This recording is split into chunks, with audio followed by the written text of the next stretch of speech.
Okay, good afternoon, everyone. Thank you, and thank you, Terence. As you can see, I am his collaborator. I'm Sky.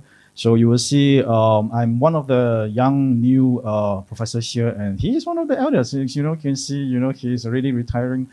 So it's a very interesting collaborations where you can also see he comes from a very handcraft perspective of design.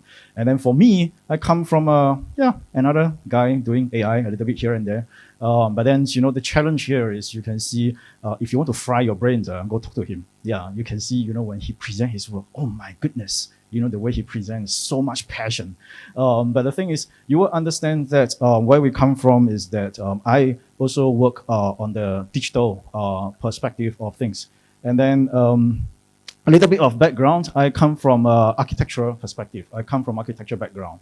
So right now at this stage is that I start to look into the human-centered spatial design concept. And then based on this, I will also go into a little bit of introductions of how I actually go from architecture into extended reality, sensors, gamifications, and then to create this so-called phygital environment. So a small little diagrams, the idea is that I'm trying to go into the integrations of physical and virtual. Okay, and that's why I work with Terence, because I'm a much more virtual person. And then he's the, knocking here, that's the physical one. So the idea is that right now my mindset is also to say that, when you look into virtual, I believe most of you have played virtual games, right? If you put on the headsets, more or less you are like disintegrated from the real world. Okay, but the thing is right now, the idea is that we are still living in the real world. We are touching physical stuff. We are interacting with the real things. So the idea is, how do we actually integrate these two components? And from there, I look into the idea of XR. And then from here, while we are in the extended reality realm, that's where we also look into the human VR interactions. And then to look into this spatial kind of context, we have to start to go into the narrative of things. How do we actually look into the space? And that's where the AI comes in. So, this is the extended reality, just for a little bit, like 5 seconds, where we have VR, AR, mixed reality. But then you will see that a real part of things is the real life, is the reality of things. We want to look how this kind of virtual contents can actually integrate into the physical. And then from here, because we are the users, how do we actually connect with all these different hardware, software, with our 5 sensors, with our body, like what Terence has been saying. So we really have to understand how the technology works with us as human beings. So right now, we also look with, this is one of my student works where we actually, reverse engineers, movie settings, games, and all these things, how design actually came and go all the way to the things. Before you start to design, we have to reverse engineer to understand what is existing. So this is where we look into spatial narrative, because when we design all these different games, context, movies, I don't look at the story first, but I look at how the settings, the background, the environment actually is designed for the story settings. For example, I think right now, Henry also has been doing, now is the famous Black Myth, right? Hey Wukong. Okay, so you have to think about how this environment, the background is being designed. What makes you think the heaven is designed that way? Okay, so it's basic on our certain common understanding, or is there some kind of real designs? How is this space, or how is this environment being designed to narrate the story? And then I look into the level of immersion. Okay, this is the part where it's really a very key of what my research is for the past few years, ever since I graduate, because the idea is this.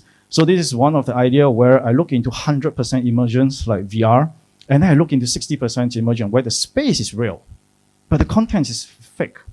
Okay, it's virtual. Okay, it's mixed reality. And then I look into 30%. So somehow the furnitures, like what you have seen, like this one is real, but then something is standing in front of you is virtual. So for the different level of immersion, how does it actually affect us as a human being? How will it change our perception of the real space?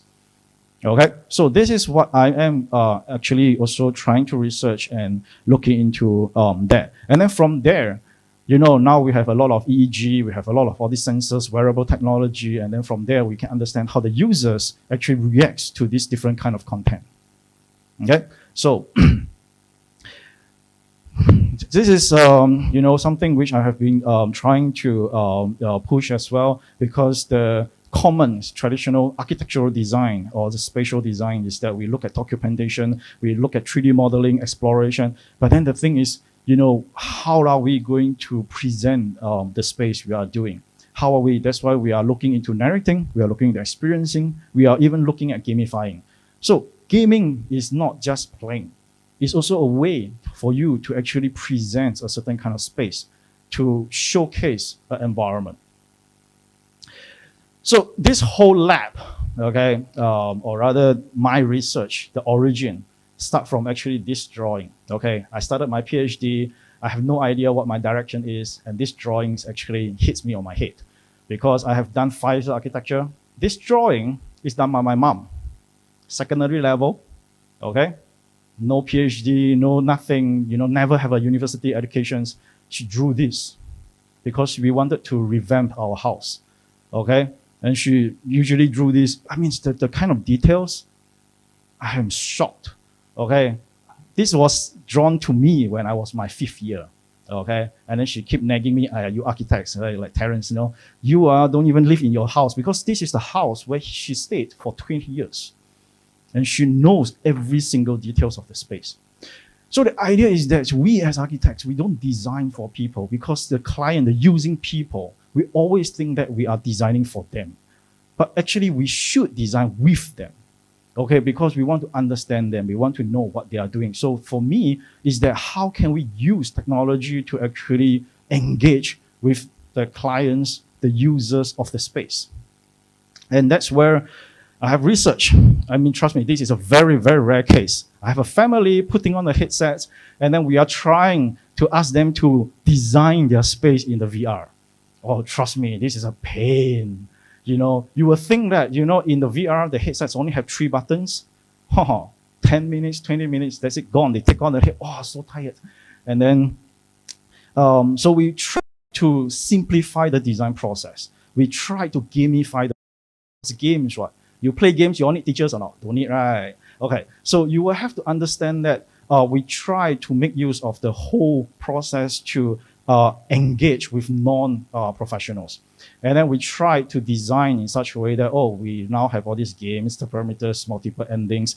And this is the part where we try to integrate with voice recognitions, and then we simplify to the whole interaction to just one button, okay? So basically, they just have to talk and then just press, and then they can just do whatever they want, okay? And then from there, we actually also analyze different kind of software from SketchUp, keyboard and mouse and all these things, and then VR sketches, which is already available. And then we see how we develop a platform to simplify the whole process. So these are the various different engagement from start to the different. So you will see the difference become more and more at the later stage when we try to simplify the interaction process. And then we also get into the kind of, how to call it, data to look into this. So right now, the thing is, after these projects, after a few years of looking into it, I just realized fully virtual interaction is still not enough. That's why I go into the physical touch, because, I learned the hard way what Terence has been saying.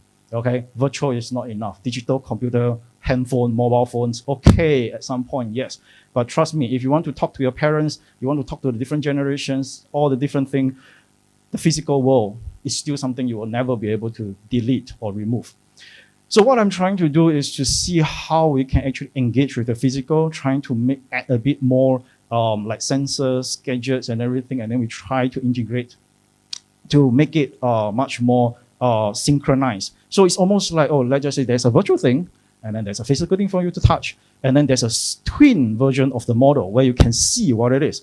And then there's a meta version where there's something which is representative, abstract, and then you will see how that can actually engage with each other. So the idea is that right now, we have a person like, wearing a HoloLens, and then there's a physical model of things, how it works. And then these two are looking at bi-directional communication, the physical world and the digital world. It's not just you put a headset, you look at the virtual, you touch the virtual, and then you only see the virtual with the physical. So the idea is that we want to look at the input and output through a loop and making these two things connecting and communicating with each other. So a short little videos based on this workshop where, it started off with a storyboard.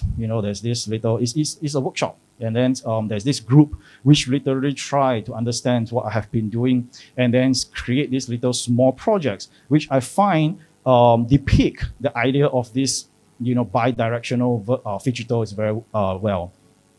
So the idea is that, they create this little thing and then you start drawing. The drawing, while it's drawing, it will automatically create the sun and cloud it draw. Okay, something like AI.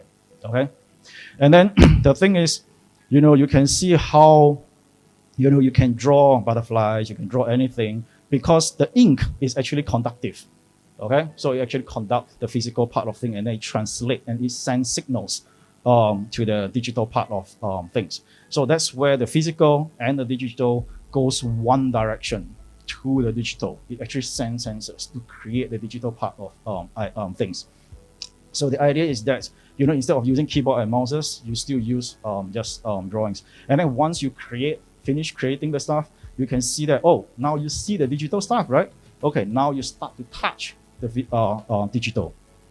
And then from there, you will see that it will just grab the sun, grab the crowd, and then you will just drop it into the things, and then the physical start to move. Okay, so that's where the bidirection comes in. The digital goes back to the physical. Okay, and then you will see how these things is, and then you will actually see there's a certain kind of twin. There's a physical, trees, grounds, and then you will see that in your headset. You will see that the tree is growing as well. So there's a digital version and there's a physical. And then from there, it closed the loop by having the physical one where you can even still try to actually connect. So you can actually start to touch it. And by touching the physical, you will see that there's another feedback from the digital.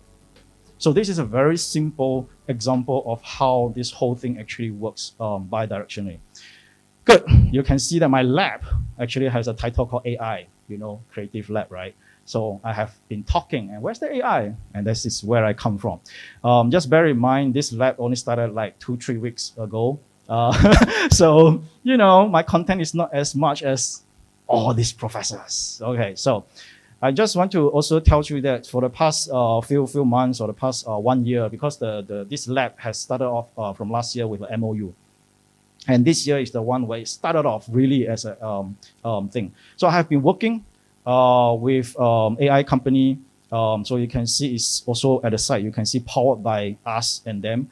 So the idea is that we also look into what is AI, and AI is not just simply generating stuff, because if you're talking about generating, it's like very old technology. You have artificial and machine learning, deep learning, language processing, computer vision, generative AI. So there's actually a lot of different things. So the idea is that we are looking at how this technology actually integrates with what I have been doing in terms of VR, in terms of user-centric kind of things, and most importantly, how it actually connects to the physical. So we have a lot of these things, which I'm not going too deep into it. But the idea is that we come from an architectural design perspective. So from an architectural design perspective, how do AI can actually support us? Because there's a lot of talking, there's a lot of discussion saying AI will take over, which is, come on, it's almost like when Google comes out, when machine comes out, everybody's scared. But the thing is, it's just going to aid us in how we design. Same thing, like what Terence has been saying, we need a body to tell us what's the feedback, to feedback to the things. So the idea is that how are we looking at things? At this stage right now, we are looking at robots helping us to construct. We're looking at digital fabrications. We're looking at how the whole parameterized and digitalized design process to fabrications, to maintenance, to data. But then at this stage right now, when we look deep into how AI can support the whole architectural design process, okay, we are also looking at, from ideas, from designs, projects, from going deep into the things and all the way to drawings. But then right now at this stage, AI is all the way at the front, okay? So we are looking at how, at this stage, but although we can see that more and more AI is progressing, then that's where this lab and what we are trying to do and what I am working with partners like Terence and Guangxi's, how this whole AI can actually be integrated into the architectural field and, really fully supporting the whole design process. So right now is really to look at how communications, the design process, the drawing, physical drawings, and all these things can actually generating into, just this, but not just this as well. But how does this actually translate into the whole real thing? So I'm also, just a few seconds to finalize with, what I have been doing in terms of the digital content, and also how this AI with these two components, this is what we are aiming to, to support, where we will be looking at applications on rural revitalizations. We are doing this kind, we had tried to do this kind to support a certain kind of cultural events. I even, tried to create a certain kind of gamified. I believe most of you might have seen this, like 剧本杀, script games, and then how actually it inserts into a real settings through mixed reality. And then we actually create this kind of contents, and we actually go engage with the people on site. And at this stage, we even go into very close to, educational platform. And we also have the opportunity to use this kind of digital tools, VR, mixed reality, to actually support traditional craftsmen to actually build, parametric-designed things. So one last thing is that what I'm trying to work on this is to look into architectural design, urban planning, spatial design, and make use of the technology, and then apply it in all these different applications and create a transdisciplinary kind of platform. Thank you.